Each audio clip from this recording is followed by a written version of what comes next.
What's going on, everybody? Welcome back to the Creative Kingdom Society. This is Jake Ballentine with Chuck Schofield. Today, we are talking about the Hall of Presidents episode of the Behind the Attraction show on Disney Plus. But first, we're going to banter for a while, as always. Who knows when we'll actually start talking about the episode. So, Chuck, how's it going? It's going good, man. Thanks for having me back. We didn't joke about that, but I'm going to say it anyway. No, I'm excited to be back. I'm excited to talk about this very good episode of Behind the Attraction. I'm excited to talk about a few other pieces of content I've consumed since we last recorded,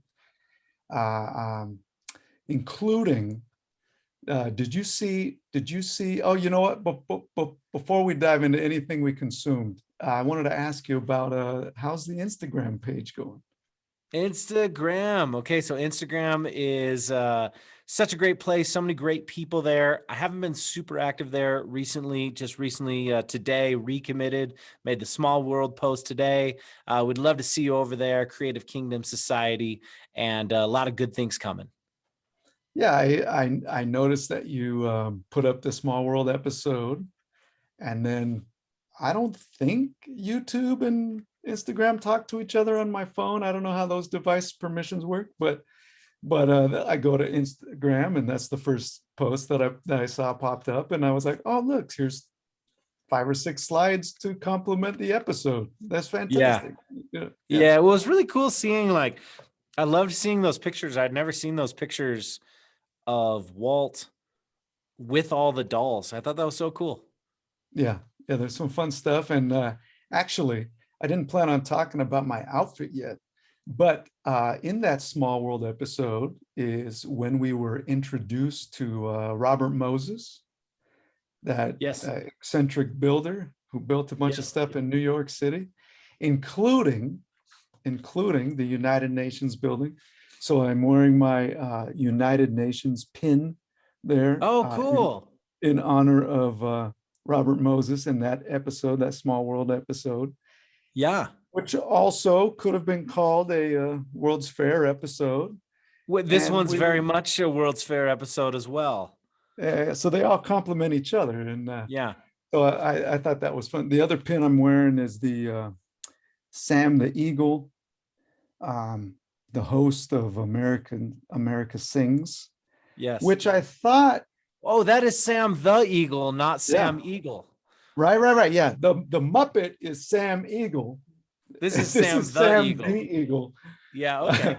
Which is totally, I don't know who copied who there, but I mean, this guy was made way after the Muppet character was, but or close after. I don't know, because I saw that character in this episode when they talked about the bicentennial. It's just 1976. I don't really. The Muppets was in the 70s. I don't know exactly when though.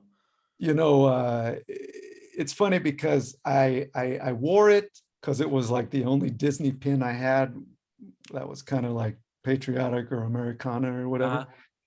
And but I thought it deserved an honorable mention in this episode about patriotism, about animatronics, about the evolution of the story, about big animatronic shows. You know, it seemed like a natural thing to mention. So I thought that'd be a fun plug too, as I pretended to dress like a president. Yes. Anyway, but no, that's fun. So remind the viewers of the Instagram handle again. Yeah, just Creative Kingdom Society. Excellent. So come follow us over there. Come play with us over there. Come play with us over here. What's so a piece of content or two that you've consumed since the last time we recorded? So these are not creations by people about Disney. These are from Disney. That still counts. I just saw Encanto. Okay. I just saw that today. How was it? Really, really magical time at the theater. You know, it was a great time. It was a great movie. I loved the magical feeling of it. It was a great celebration of culture, and also it was so bright and colorful. Great music. Lin-Manuel Miranda wrote the music for it, or wrote the songs for it. Felt kind of like a throwback in a lot of ways, because it really followed the like musical formula of like the Disney Renaissance era in a way that, so I guess they have with Moana and with Frozen as well, but it was in that vein, which was really cool. So I thoroughly enjoyed it. Magical time at the theater. Then the other piece of content, I have no idea how this all turned out being on Disney Plus, but I watched Get Back by Peter Jackson, all about the Beatles, on Disney Plus. Are you familiar with this? I just heard that it was going to be on there, but I had a similar question. How, why, what? Yeah. Well, this has been years in the making. This was supposed to come out in 2020. I'm not sure if it had a different type of release, and then after theaters closed down, then they went to Disney Plus. I don't know, because it wouldn't make sense as being a theatrical release, because in total this is going to be like an 8-hour thing. This is going to be an 8-hour thing. But for anyone who is a Beatles fan, this is what I've waited to see my whole life. Someone who is a casual fan, I don't really think would be all that entertained. But someone who's a hardcore fan, it's so cool, because it's them. It's literally them writing the Let It Be album. Like they're sitting, like it's like the song Get Back. I watched the entire writing session of creating that song. I mean, each episode's 2.5 hours. So it's a long thing. Also, I had heard about, this is all footage that had never been seen before. This is stuff that had never been seen. I had heard that George walked out and quit the Beatles in the middle of a writing session. And I heard that happened. I knew the story. I knew that Paul was, they were upset that Paul was being controlling, and then George just got up and left. But I had it a certain way in my mind. None of this footage had ever been seen. And then I saw the actual interaction of that happening.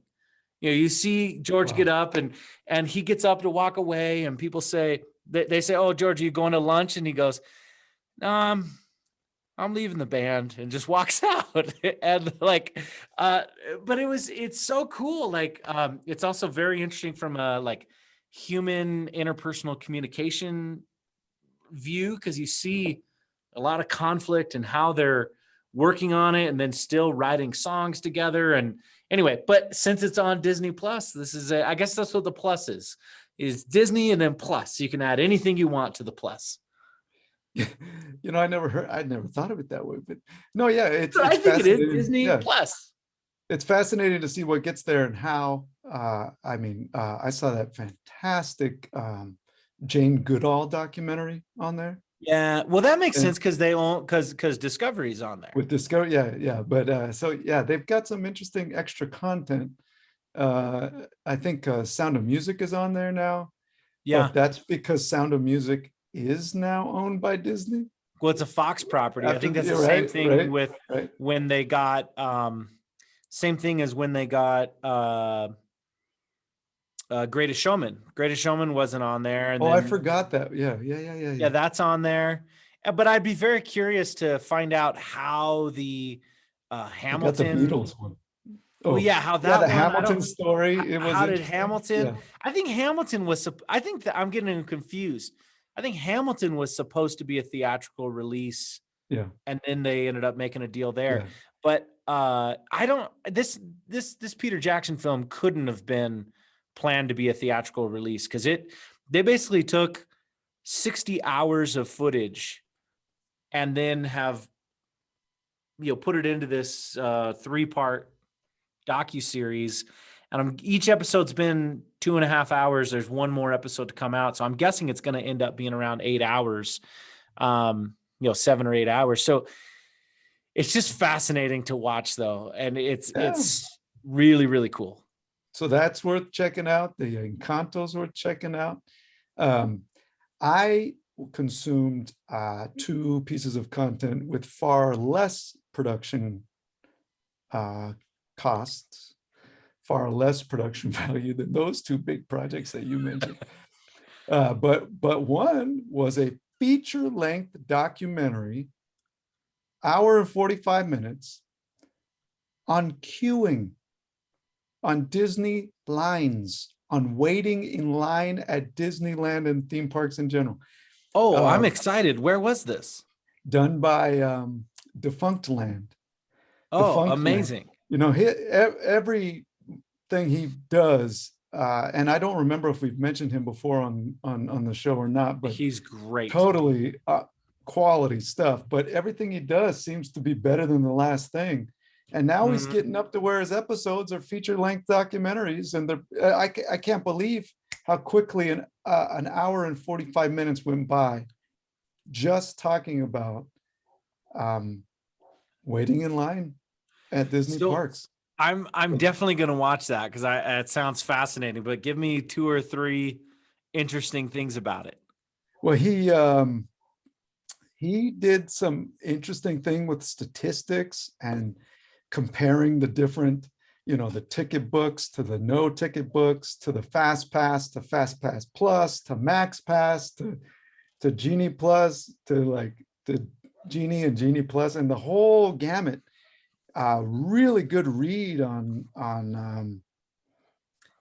the pros and cons. Is it good or bad? Should we look at this through a cynical lens or an optimistic lens? Did he release it now because of Disney Plus? I mean, because of Genie Plus? I'm sure that was Is that the relevancy of it? Yeah, but it's also timeless because of course, it's a fantastic documentary up till now, very recent. But he talked about how like so many of his episodes in the past, and this also applies to content that you and I consume.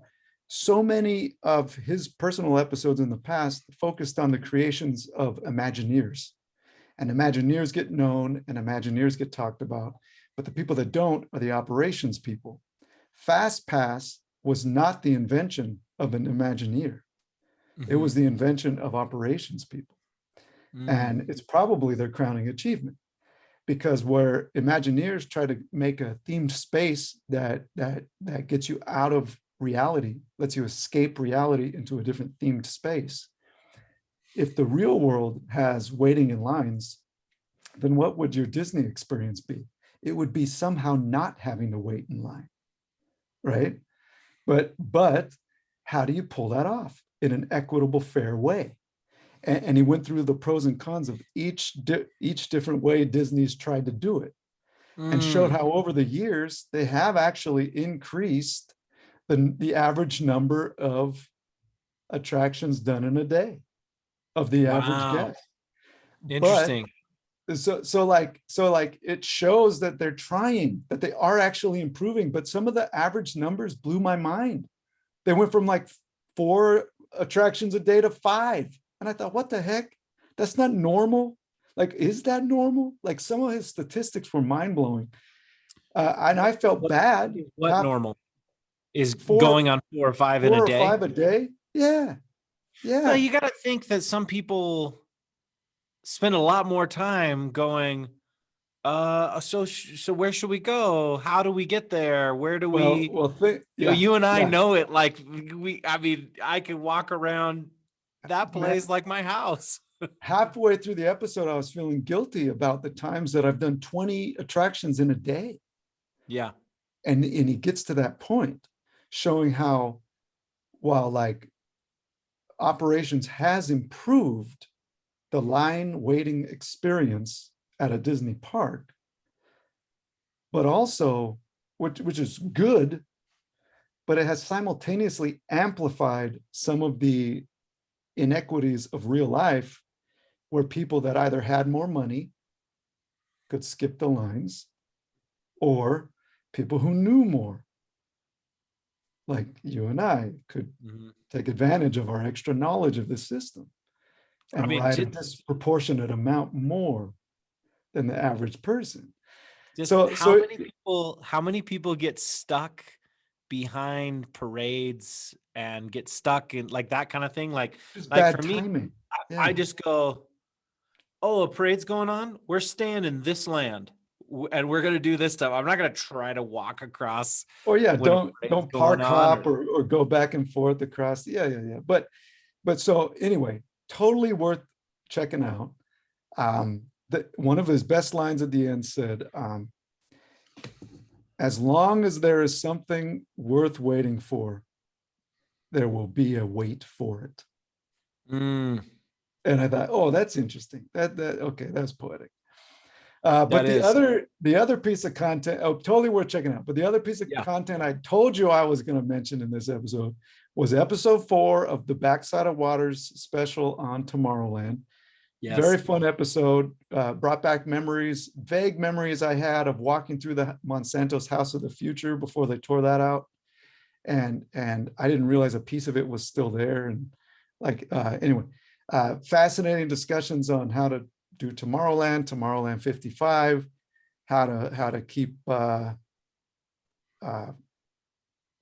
2055 Tomorrowland, the one that didn't happen, the Discovery Land in Paris. I never heard how the aesthetic was described there and how Tomorrowland 98 was sort of described. I heard it always described as steampunk, but I never understood, I thought steampunk was like old, not like new. And he said it was a combination of steampunk, clockpunk, and ray gun gothic. And so I'm being exposed to different names of genres of design, or compared to the 67 version of mid-century modern, and what they're going to try to go back to, supposedly the mid-century modern stuff. Mhm. Anyway, I like how they do their little old-timey radio program sort of style, Yeah. but Backside of Water, totally worth checking out too. I just wanted to mention those two, Defunctland and Backside of Water. Both amazing. Cool, man. Well, let's jump into this episode all about the Hall of Presidents.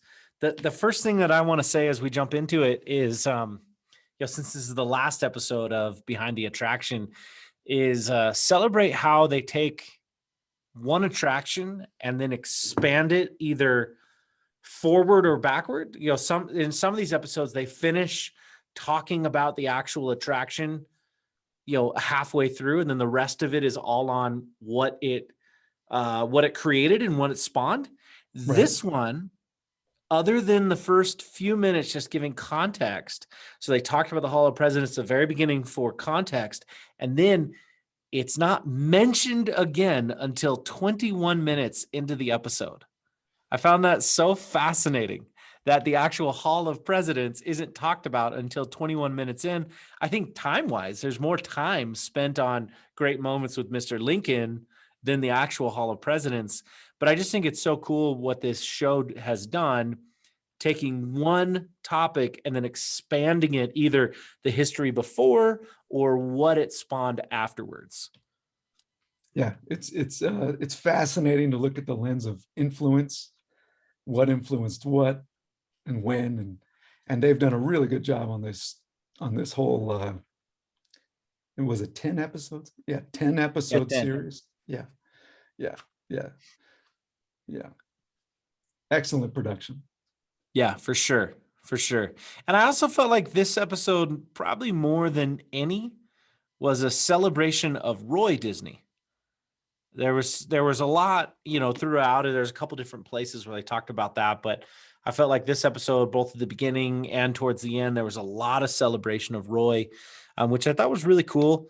Do you know of any good books on Roy, or books or documentaries? I feel like he's someone I'd like to learn more about. I feel like he's always kind of just talked about as a side character. I'd love to learn more about him. Do you have any resources on that? Well, of course, whenever I think of Walt and Roy and their awesome relationship and hear stories like this, either through podcasts or on shows like this, I also have that itch to learn more about him. I often think of my own brother and me and our relationship. I think about you and your brother and your relationship. And And the older I get, the more I appreciate what Roy did for his little brother, Mhm. both as an older brother, but also as the how they describe it in this one, that Walt was the creative director and Roy was the delivery producer. I like that Yeah. explanation. But to answer your question, the first thing that popped to my mind when you said that was Todd James Pierce's Disney History Institute fantastic episodes on the 50th anniversary of the resort.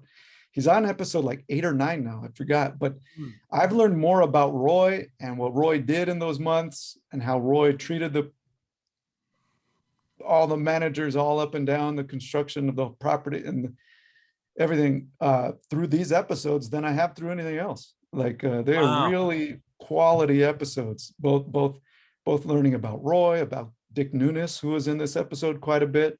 Mhm. Um, um, that's the first place my mind goes to answer that question. And Todd James Pierce was on this episode a couple times, but Yeah, just yeah. to illustrate that, yeah. I do think that was an interesting way to like, I think that was the line that got me more interested, that idea of being the producer. So I think it's often said by Disney fans, like, oh, Walt was the creative guy. And then, Roy just kind of figured out how to pay for it, as if, saying it in that way is saying that figuring out how to pay for it doesn't also take a whole lot of creativity. I mean, that's a Yeah, lot of yeah, creativity, and just referring to him as the operating producer, delivering producer, that changes it. It kind of actually, tying back to what you said earlier, it's like that concept that you just shared about the um, Imagineers and the operating department operating the rides. It's kind of the same kind of concept, and I just, in Walt's words, it takes a lot of money to make dreams come true. And so that's a lot of creativity. And let's not forget that it's not the creativity that Walt had. That Roy was the one able to do that. And I don't know. I just think it'd be really interesting to learn more about him. yeah, no doubt. The I like how this episode presented their relationship in terms of mirroring the natural relationship in Hollywood Mm-hmm. of a creative type and a manager, right? Mm-hmm. And then how they naturally had it as brothers, older brother, younger brother.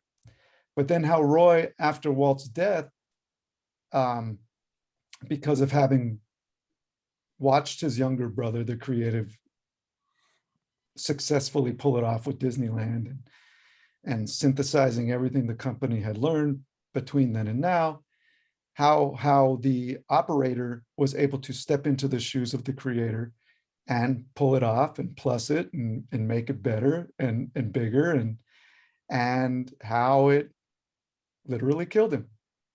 Yeah. Like, and it's like, but like, I'm sure he died a happy man. Like he Yeah. pulled off his brother, his little brother's dream. And then the most touching part that I thought in this episode, I mean, that one Imagineer and becoming a citizen, that was touching. But the more touching part to me was the and I never realized this before, that Disney World was going to be called Disney World until Roy changed it and added Walt. Like, and I Yeah. thought, oh man, like that that is some sort of brotherly love. Like, Yeah. and going back to a conversation you and I had in that Small World episode about Walt becoming an animatronic or not, or Walt becoming a statue or not, and then Roy getting a statue. I thought that deserved a mention here in this episode too, probably Yeah. like the Roy statue. But I love that idea. Like, is there a Roy Disney World or Roy Disneyland? Like, no. Like, why would there be? Right? Because but he deserves all the credit he gets and more. For sure. And about the Walt Disney World, I did know that before, but it wasn't that long ago that I learned that. And I think before that, I just always referred to Walt Disney World as Disney World. Yeah. And since then, I've been much more conscious of it because I didn't really think much of the relevancy of it. It just seemed longer to say. Yeah. And once I learned that, I was like, oh, that's cool. That's really cool. So what were some of the things that stood out to you most in this episode? I love, to your point about how the first 21 minutes didn't talk about the episode yet. Oh, let me just quickly mention two other things I think was missing from this episode. Low hanging fruit. One is, I love the fact that in Liberty Square, there's poo down the middle of the street. Yeah. And I like that attention to detail is like, for me, one of my favorite examples of Imagineering doing something tasteful and not, it's like potty It's not, humor, but it's it's not pulled tasteful off. at all, but yet it is. Yeah, like nailed it, right? Hidden detail. No one even know. Like, anyway, I thought that would have been fun to mention. But the other thing is, since they own The Simpsons now, I'm sure they didn't do this because this is on a Simpsons ride in a Universal Park. But do you Oh, remember the variety of ways they spoof Disney rides on that ride? no. Do you remember the one I actually specifically have related never to been on this that. episode? Oh my goodness. I'm sorry if I'm spoiling something then. No, But I don't I get sick on synthesizers, so I skip as you're it. waiting in the queue for the Simpsons ride, you get a bunch of previews for other rides in in Krusty Land Park, Uh-huh. including the Hall of the former Secretaries of the Interior.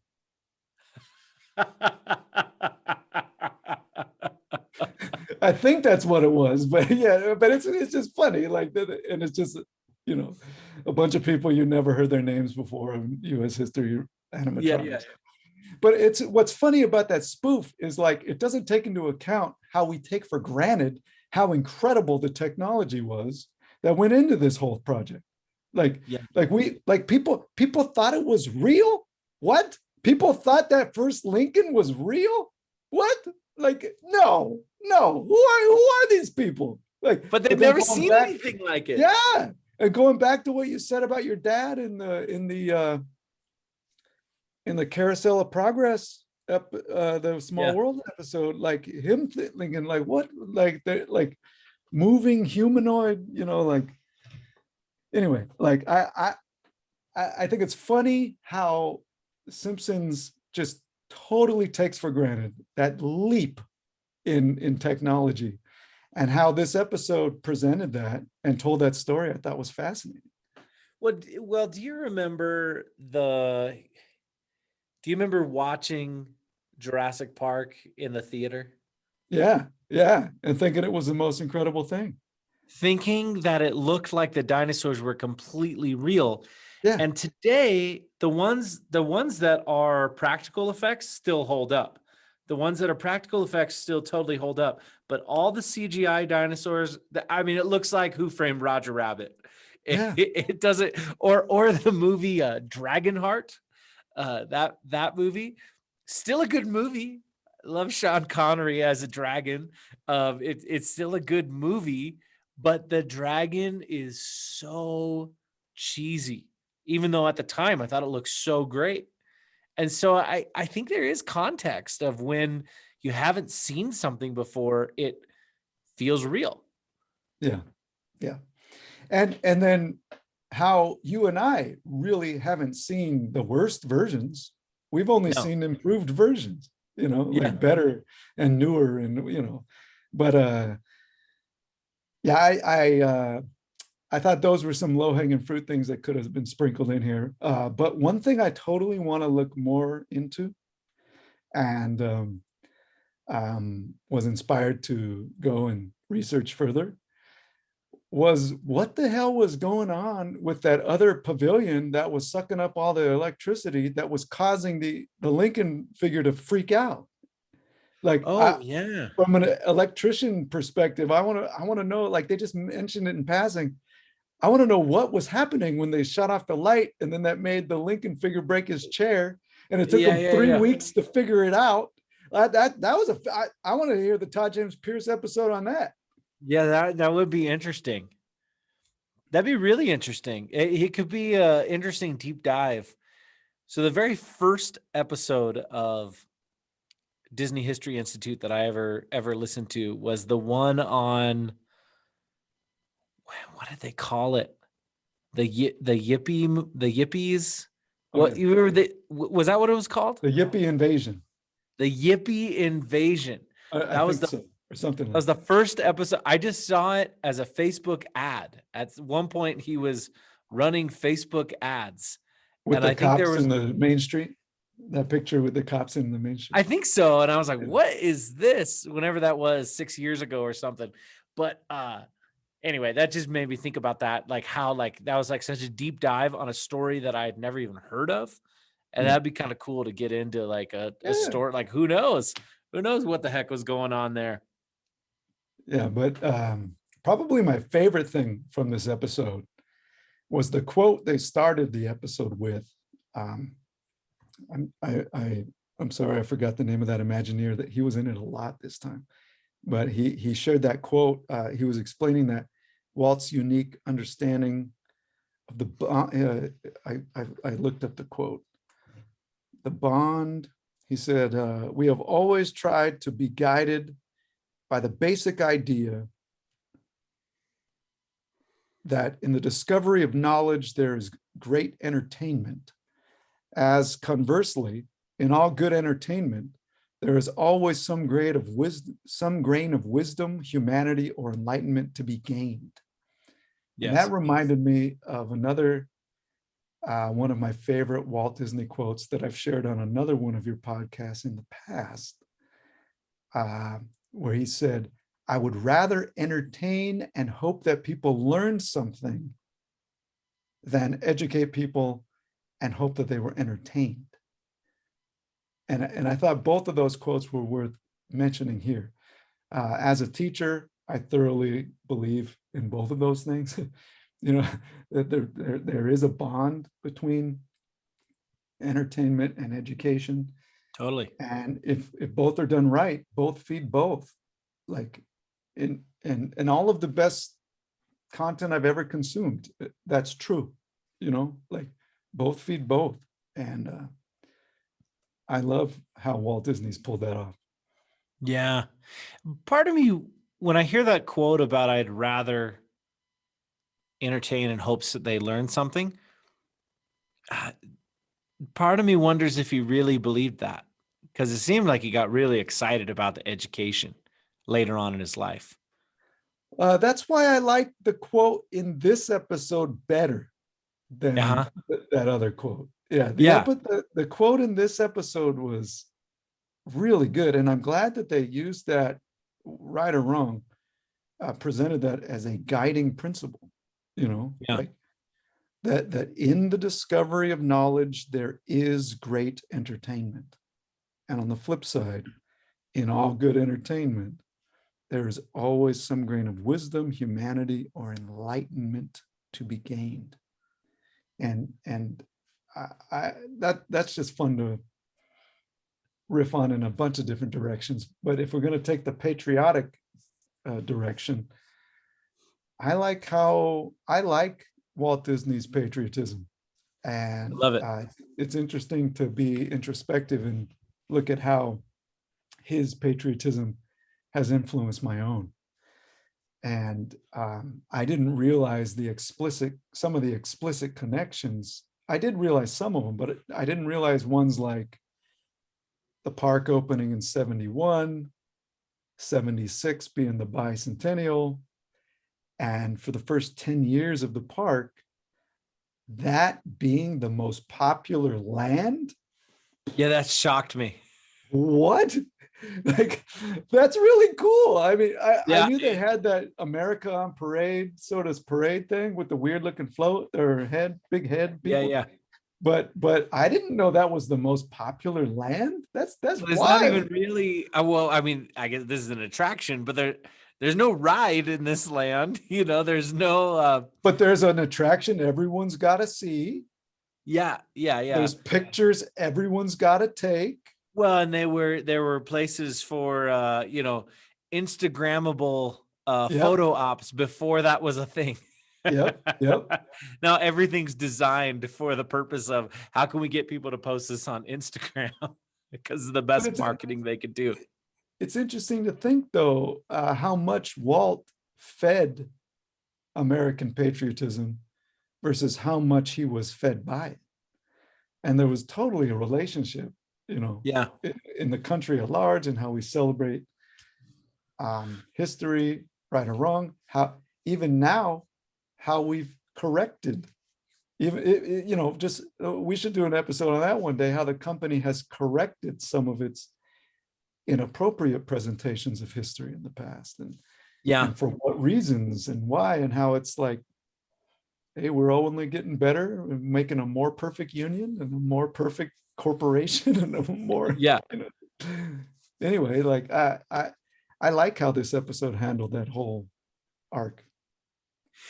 By the way, I just realized I'm wrong. There is an attraction. There is a ride in Liberty Square. Oh, Uh, touche. that is where Haunted Mansion is. I forgot that until you just said that from the Yeah. Haunted Mansion episode. It mentions that ride was in several different lands. Well, I didn't even think about it because it feels like it's not, because you go under that little bridge.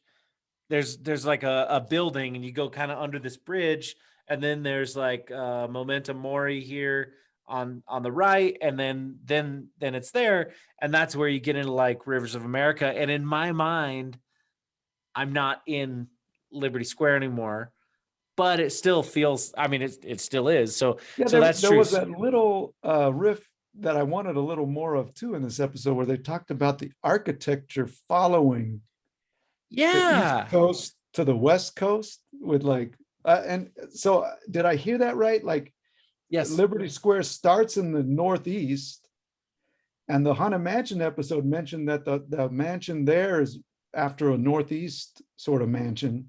Yeah. And then I guess it follows going to the West to Frontierland. Like, is that? And they said it was like 100-year. They said it was like this was from Yeah, I want the building 1776. tour now. And then they said that then Frontierland was taking place in the 1870s. 1870. Yeah. But That's a cool art. they didn't keep going with it because they stopped outside of Liberty Square. So I was expecting them to then go into Frontierland to keep going on that, finishing that, because I felt the same way. I even took a note on it because I was like, oh, this is going to be a cool thing for the episode. So I'm taking a note, and then it ends. Like it doesn't finish it. Come on, Todd James Pierce, give us that episode too. Come on. So this is before we go into more about patriotism, because I think it is really interesting, but going to the opening of Moments with Mr. Lincoln, I found the idea of kids doing spitballs with ball bearings very funny. Yeah. Terrible, but funny. Obviously. Yeah. But it's such a funny, like, and they even mentioned, like, they gave out ball bearings and they said, like, I don't know why, or we don't know why, but it's like such a bad idea. I mean, I guess they didn't think about that stuff. Well, now they know. Now they know it's a bad idea. Now they know it's a bad That would idea. never happen like, now. Like baseball games and stuff. They don't even give out commemorative baseballs. They give a piece of paper that you can redeem one at like a local shop or something, because of back in the 90s, every Dodger fan throwing their baseball on the field because of a bad call. That was a classic moment, but I guess they didn't think about that as a society. We learn. Yeah. Yes, but I will say this: there is no place that I feel more patriotic than watching the video. Actually, the video package before the animatronics. We always talk about the animatronic, but that video package with that like extreme panorama screen. That's the most patriotic I have ever felt, is in that moment. Right or wrong, is true. Like, Yeah. I compare it to, how I feel in the American Adventure Yeah. show, but that's just, the natural evolution of it all. But I kind of do feel like they're all connected. It's worth mentioning. Um, Yeah. I'm surprised they didn't talk about the American Evolution show.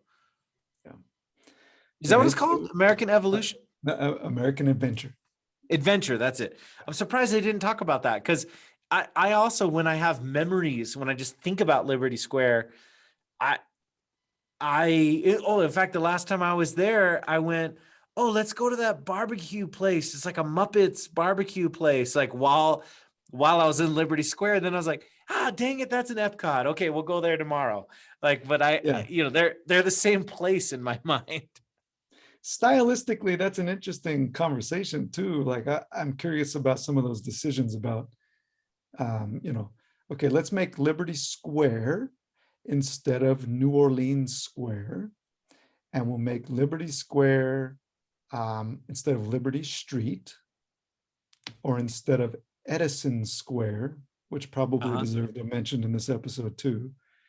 But then, when we're gonna go make Epcot 10 years later, let's make the American Pavilion the only one that's set in the past, arbitrarily 200 years in the past.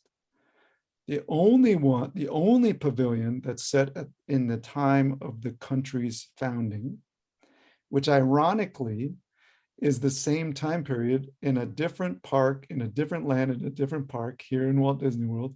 So we're going to confuse a bunch of people like Jake Ballentine, who thinks the restaurant's in one place instead of the other. You see what I'm saying? Like Yeah, there yeah, are yeah. some weird decisions there, but looking back, you see like, oh yeah, they're going to try to do like a colonial Williamsburg thing, and they're going to try to build on the success of the bicentennial thing.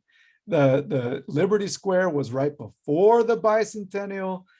American Adventure and the American Pavilion was right after the bicentennial. But You see what I'm that's saying? probably why. Now that we know Yeah, that that was the most popular part. I mean, it's the yeah. same thing as them saying like, well, Guardians of the Galaxy is popular. That ride's popular in California, so we should do a Guardians ride in Epcot. I mean, it's like the same concept. That's probably why. Because if it was the most popular part of the park for 10 years and there's no room to expand that, well, then why don't we do this over here? And it'll be the weenie at the other end of World Showcase that makes everyone go to it, like, Yeah. yeah, yeah. Yeah, Interesting. that is interesting how that's all connected and stuff like Because that. at the first version of Epcot, it was in the front of World Showcase Oh, when it was a more contemporary looking pavilion. uh-huh. But then they changed it to the colonial times and put it in the back. Interesting. Maybe there was a connection with the success of the. Maybe, but also it's a big building. It's a big Yeah, building, a big red building. You can huge. see it from the other side of the lake. So you go, "Oh, I want to go there." I mean, that's kind of the thing that draws you to walk around that I mean, it's huge. It's a huge walk. Like I I think maybe I'm wrong, and you can correct me if I'm wrong, but I think I heard that you could fit all of California Adventure inside of the lake that's in Epcot. Something like that. Yeah, I forgot, but it is something crazy like that. Yeah, Yeah, it's like like a 2 mile walk or something, like all the way to get all around. the way around, it's a Yeah, long way. I mean, that's why there's a yeah. boat ride that you can go to the middle Someone of will it correct us in the comments if we're wrong about these stats, but it's big. Yeah. for sure. I also didn't know you probably knew this, but um I didn't know the connection between why Liberty Square was so significant until I watched this episode. Like I had heard little things about Liberty Street or anything. I guess I had heard a little bit, but I didn't connect that this was them doing what Walt had wanted to do and Yeah. literally only didn't do it because he couldn't get funding on it. Yeah. And that's really interesting. He wanted to do this thing, and at the time, he couldn't get funding for things that were educational. He could get funding for things that had to do with cartoons. If it Yeah. had Mickey Mouse on it, he could get funding, but he couldn't get funding for this thing and then couldn't pay for it. And I thought that was really cool because I just thought, like, the first time I went there, I just thought, oh, well, I don't know, got to make it different somehow. There's New Orleans Square, here's Liberty Square. It's cool that it's different. Like, but I didn't understand that this was Roy completing something that Walt had wanted to do and was unable. And I wonder if Roy even felt, I owe this to Walt because I wasn't able to come up with the funding Oh, for interesting. that project. Interesting. No, that's an interesting thought. And yeah, this episode handled the whole funding and sponsorship thing very well. I didn't Yeah. realize that Disneyland opening day had 40 sponsors. And even Was it 40? I thought it was 33, and I thought that was what the original founding of Club 33 was. Man, good catch. Good catch. Because this episode said 40. But I think you're right. Maybe it expanded to 40 by the time it opened. Maybe it was. Yeah, I don't. Yeah, interesting. Over the years, as a kid, I didn't understand why Disney needed sponsorship because we were born and raised in a time when Disney just printed money. Yeah. And like, why would they need someone else's money to? Literally, when we were kids. Well, literally Disney dollars. Yeah. Yeah, Disney dollars. That was before gift cards. I remember Disney dollars are great. but so it's. I always thought it was weird. Like, why is FedEx a sponsor for Spaceship or Space Mountain? Like, what? Why? Like, I kind of understood why Kodak was a sponsor because the photogenic park and but I didn't understand some of the other corporate reasons or why. But this episode explained it all very well. The need. And I think that's an interesting insight you brought up about maybe Roy felt like he owed it to the completion of this idea and pulling it off and paying for it. And oh yeah, good point. Good point. You just said there was a great explanation, and in full honesty, I don't remember what it was. So what was it that was said there?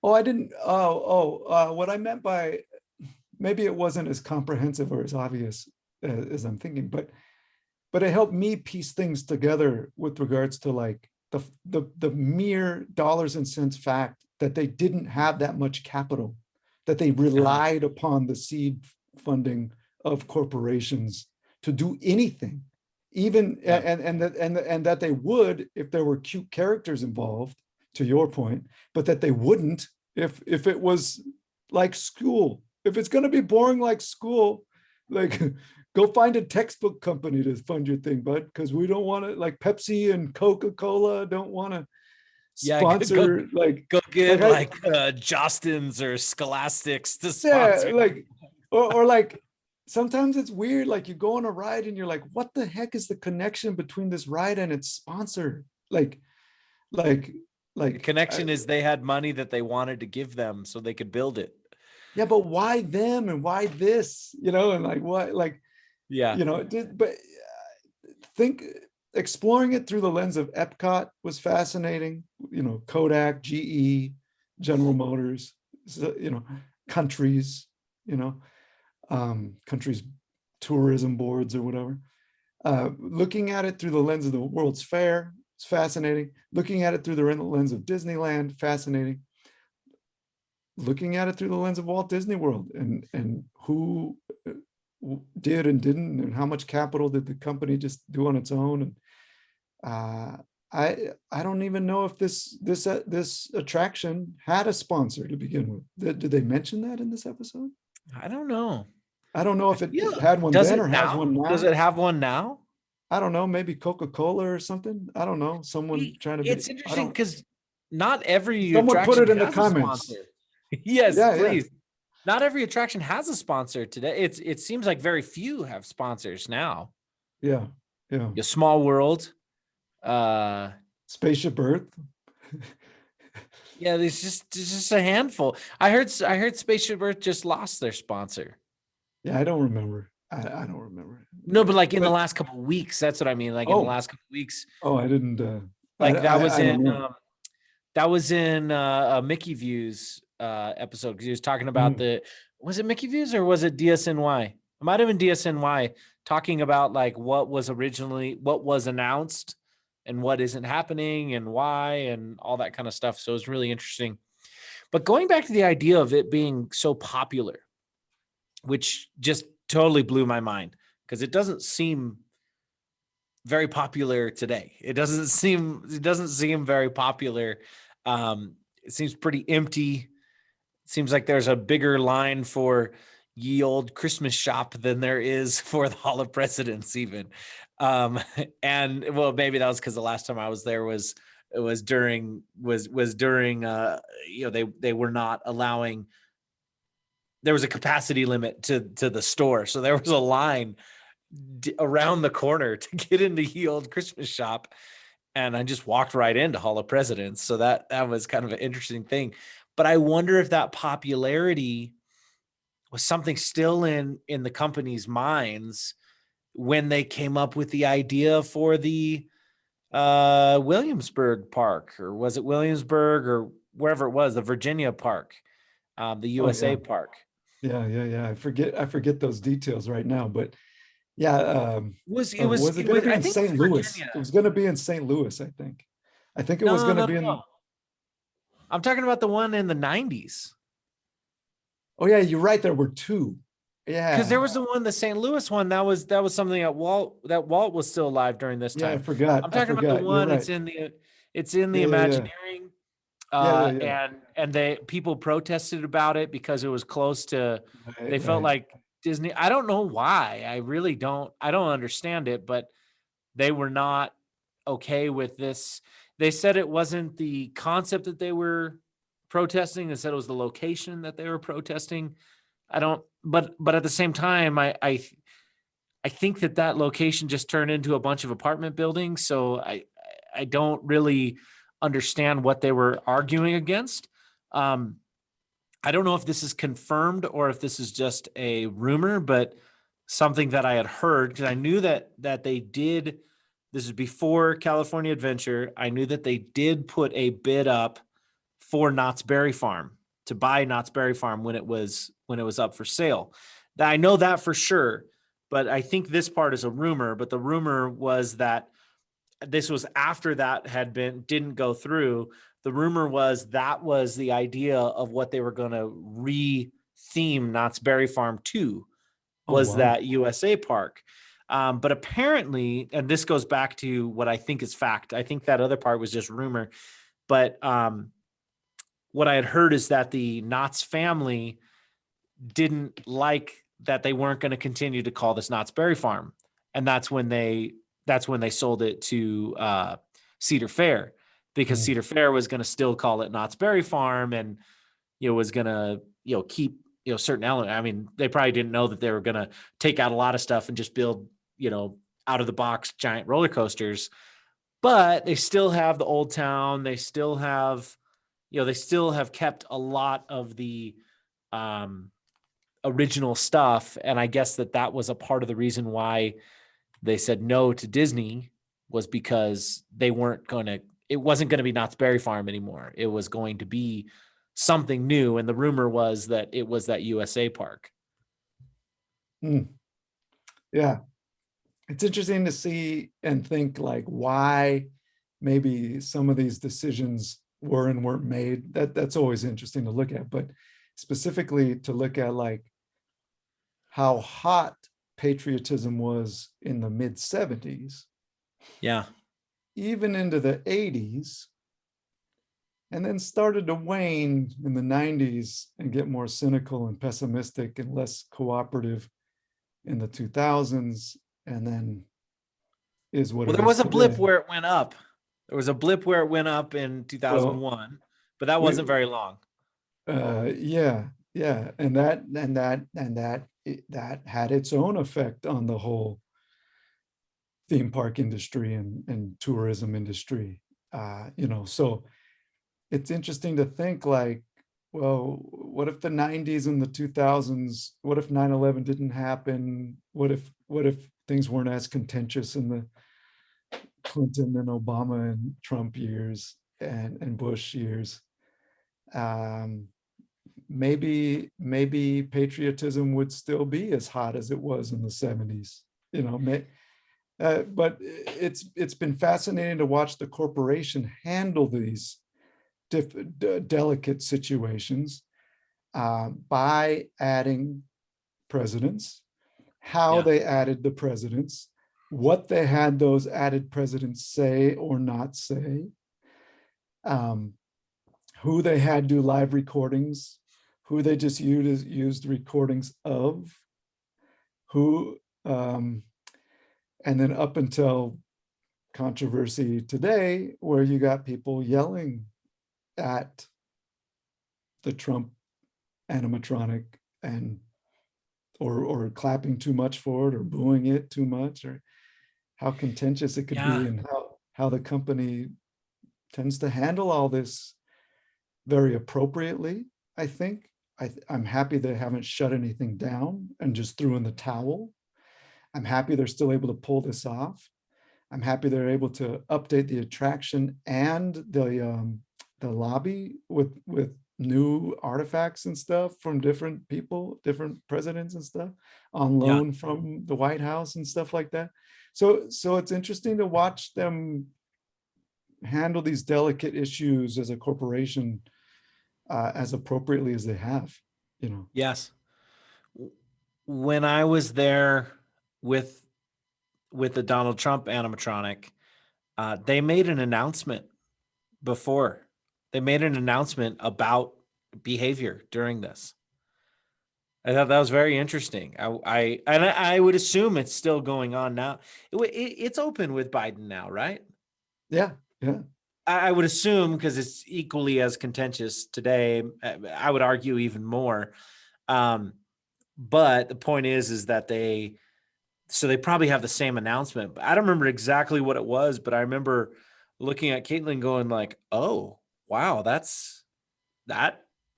wasn't there before. That wasn't there." I've seen some interesting recordings of interesting altercations on the social medias and on YouTube and stuff. Uh-huh. It's I kind of want to see something like that in real life, but kind of don't too. Yeah, Like yeah, yeah, yeah. I'd When rather I have it was just there, not happen.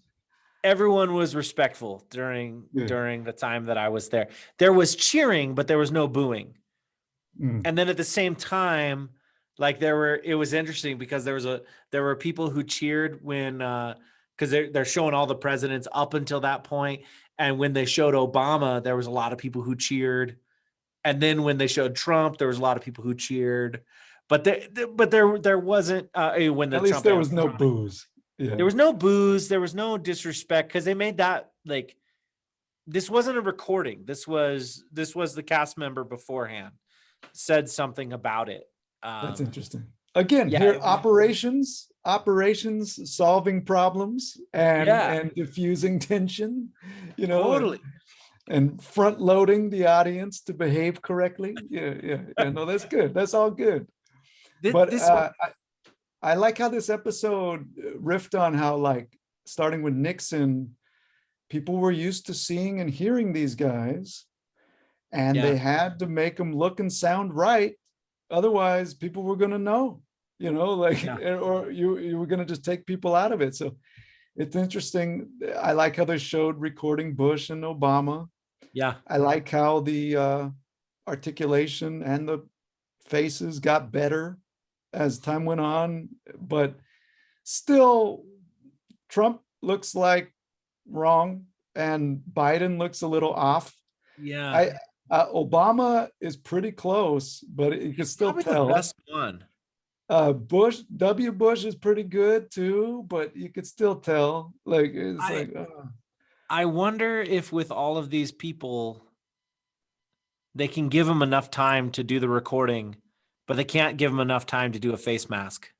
I don't know. I don't know if it's that or if it's like I liked hearing that one Imagineer. I forgot her name too, but she talked about how, like, watching him and it feeling real. And I just thought, no, if I look too closely, it takes me right out of it.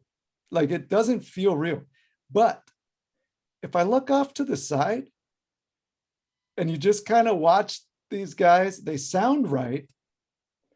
And if you just kind of watch them from like your peripheral vision, or you just kind of squint a little bit, then they kind of like, you could stay in the moment. Like you could you could Yeah. actually think that they're actually there.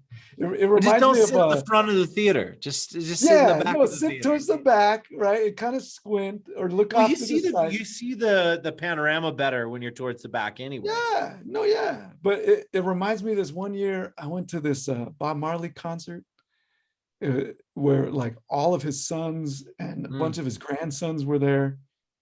And like one or two of his grandsons and sons looked like him and moved like him and sounded like him. And if I could squint, I felt like I was at a Bob Marley concert for reals. Yeah. Like I was in the moment, you know? And I guess you can get in that little patriotic moment if you just like look just off to the side. Oh yeah, that's the real guy. He's really there, you know? Yeah. One thing I really love about Hall of Presidents and really all of Liberty Square, and then also, like we said, going over to the American Pavilion, is there's a version of patriotism, which I think is maybe this is going to sound wrong for me to saying that the Disney version of patriotism is the real version. But what I mean by that is it's a non-political version. That's a good caveat. That was a good, totally.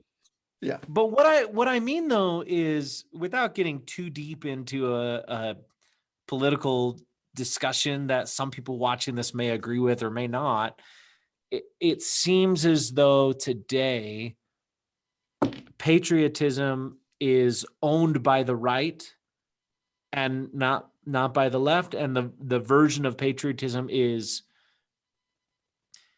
you're not patriotic if you don't think everything that it's only certain things, actually, because now the patriotic people are very critical of the country, but at certain times it's very, it's interesting because I think that people on the left can be just as I think it's just as patriotic to say that there are challenges in the country and you want to make them better, as it is to say everything's great.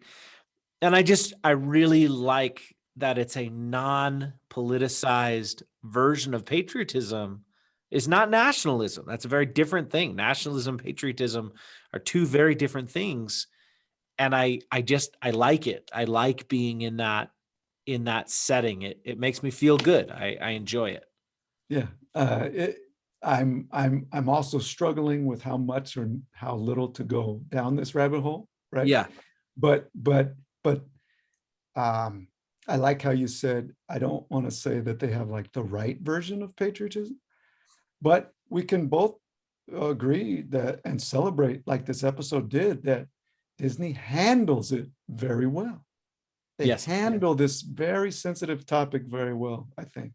And even in being self-critical and introspective, even in the script to Hall of the Presidents, and they mentioned George Washington being self-critical, but also in the American Adventure, one of my favorite parts is when it feels like the script had been building to this jingoistic moment of too much nationalism and too much patriotism. That's right when the Native American pops up and he's like, stop, wait. Yeah. Y'all aren't as perfect as you think you are. Hold on a second, bump the brakes. I forget the whole riff, but it's like at the perfect moment, it's like, hold on, pump the brakes. Let's not hurt our arms, patting ourselves on the back here. We still have some improving to do. And we still have some problems to solve. Okay, like settle down. Like, okay, now we'll bring it back and pay it off good for a good finale here, but let's not get too crazy, Yeah. Yeah. Yeah, I think that's a really cool thing. Also, this is on my mind because today happens to be the day after Thanksgiving. But have you ever ate at the Liberty Tree Tavern? Um, no. Is it a special place worth checking out? Well, it's the best Thanksgiving dinner I've ever had because that's what it is. Really? Yeah, Okay. the Liberty Okay. Tree Tavern is Thanksgiving dinner is what they have there. And it's Okay. even served family style. You don't order your own individual thing. You get it's kind of like one of those it's what do they call it? All you care to eat is what it is. And they have potatoes and they have a couple different meat, the turkey and stuff like that. And they have, you know, rolls and all the Thanksgiving stuff. And then they just bring, they bring you a small portion depending on, enough for everyone to have some. And then you ask for whatever else you want.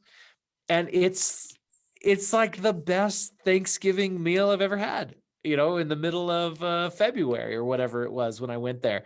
So I was guessing, yes, I thought about it just because we were talking about this yesterday, and we are guessing how quickly did the reservations for that go? What is it, 60 days before you can make or no, it's like 6 months before at Disney World. Whenever it is, whenever the date is, I bet by 7:30 it's completely gone for Thanksgiving Day, because that's what it is. It's a Thanksgiving meal. That's the patriotic place they eat then. Is that I remember, is there some like Legend of Sleepy Hollow theming in that restaurant, or Johnny Tremaine theming in that restaurant, or what do you remember? I I think remember that's both. I think that's there's a little like a counter service place that is that. Yeah, I It's don't it's this episode made me want to go back and rewatch Johnny Tremaine. I want to see if Yeah. that's on Disney Plus, but I Yeah. forgot about that and the Liberty Tree. Yeah, And so what's the name of this restaurant again? The Liberty, Liberty Tree Tavern. It's right yeah, behind the yeah, yeah. tree. Okay, It's yeah, the yeah, yeah. building right behind the tree. The other thing is, and I was just talking, like, yeah, we were talking about it yesterday, was I don't know how they did this and how much it must have cost, but that building feels like a 200-year-old building. It doesn't feel like, even though, yeah, it's 50 years old, Yeah, I've walked through but it. I don't yeah, remember ever eating there, but I remember walking through it because it looked really cool.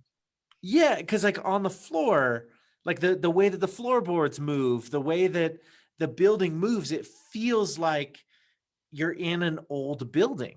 That's cool. And Yeah, so I think they must have built it with the same kind of building techniques that they would have used 200 years ago. That's the that's only thing cool. I can figure, because it felt the same as like the buildings like going in when, I was in Philadelphia and seeing all that stuff. Like it had that feeling in there, meaning it couldn't have been a 70s building with facades on it. It was actually done in the way that. That would be another interesting deep dive on a Todd James Pierce podcast right there. Yeah. Hey, did they say that they took the Liberty Tree from somewhere else and moved it there? Yeah, I didn't catch if it was just like, I want to look more into that too. Maybe someone could put that in the comments too. Yeah, I Um, wasn't sure there. That was really interesting. Anything else that you want to touch on this episode? I'm actually surprised, like I've been surprised so many other times in previous episodes, that we were able to talk about it for this long, because I was afraid, like as good as it was, that we wouldn't. And like, I don't know if like an hour and a half is some sort of arbitrary number. Like, it's funny that we've made all these episodes thinking about like our episodes riffing on them are longer than the actual episode. Like, it's kind of mind blowing. But it just illustrates how like how derivative art is, and how influential art is, and how things inspire other things, and creations inspire other creations, and how everything's connected, and looking at the history or the future and the present, how it's all related is it's just fascinating. It's been quite a ride. The only last thing that I thought worth mentioning, not to get too far away from that riff, in this episode was that line from the governor when he said at that press conference of the announcement. Now, I think that was that official press conference of the announcement of Walt Disney World. He said, Yeah. "This is the most important day in the progress of the future development of this state." Mm. Nothing could be more prophetic. Nothing could be Yeah. more true. Like, what else has influenced the state of Florida more? NASA, to some extent, I don't know what sort of argument you could make for the amount of money invested into a state, then that would be interesting to go and look up. But the amount of tourism money brought in, the amount of investment in infrastructure, the amount of tax dollars, that would be an interesting little deep dive for one of these Defunctland or Todd James Pierce or Yesterworld people to do, like show me that sort of money, or Mickey Views can do a nice little thing on this. But what a prophetic statement by that governor. Yeah. He didn't talk about he didn't say the most important thing to ever have happened in the state, like past tense. He said it like future tense. Like, Yeah. Future this is the development. most important day for the future development of the state ever. Like, Yeah. What could be more? That's fascinating. Yeah. I mean, to my understanding, Orlando was not a substantial city at the time. Yeah. And, now it's a big place. Yeah. So that was really do cool. you have any last thoughts from the episode? Yeah. My last thoughts is, as it was talking about, future of animatronics, and then showed the Stuntronic and all that kind of stuff. What I was just thinking about, though, is like, in reality, if it wasn't for Walt's affinity towards Abraham Lincoln, we wouldn't have the animatronics that exist. I mean, maybe they would have came up with them at some point anyway, but it's certainly, I mean, Pirates of the Caribbean it certainly wouldn't have opened when it opened if it wasn't for Moments with Mr. Lincoln.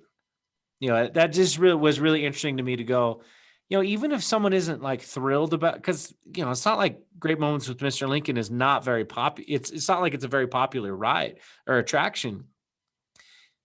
But even if you don't care for it, even if you're not interested in going to that, the significance of it is huge, of what it is accomplished afterwards. And this episode told that story very well. The natural inclination to want to make the inanimate animated, or the natural inclination to want to make what's 2D into 3D, or the natural inclination to make an animatronic bird into an animatronic human, and then the natural evolution into a Stuntronic. I guess that was worth mentioning.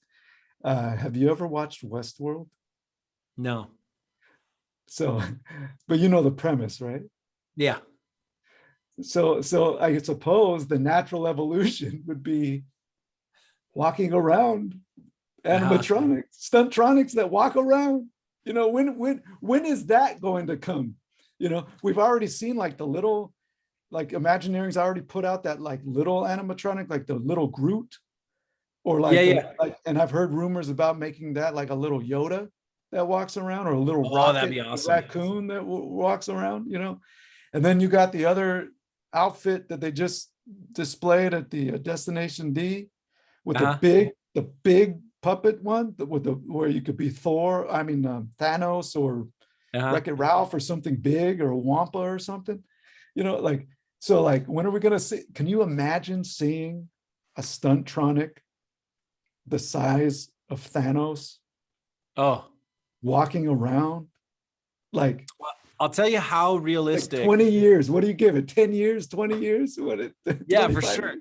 I'll tell you how realistic the Stuntronic is. Oh yeah, because you've seen it. Yeah. Yeah, I've seen Spider-Man. I took a video of Spider-Man and I posted it on TikTok. It was removed from TikTok for breaking their community guidelines for posting dangerous activities. And then I sent in a what's that called? Like a when you try to An well, I'm appeal or forgetting that. something? Huh?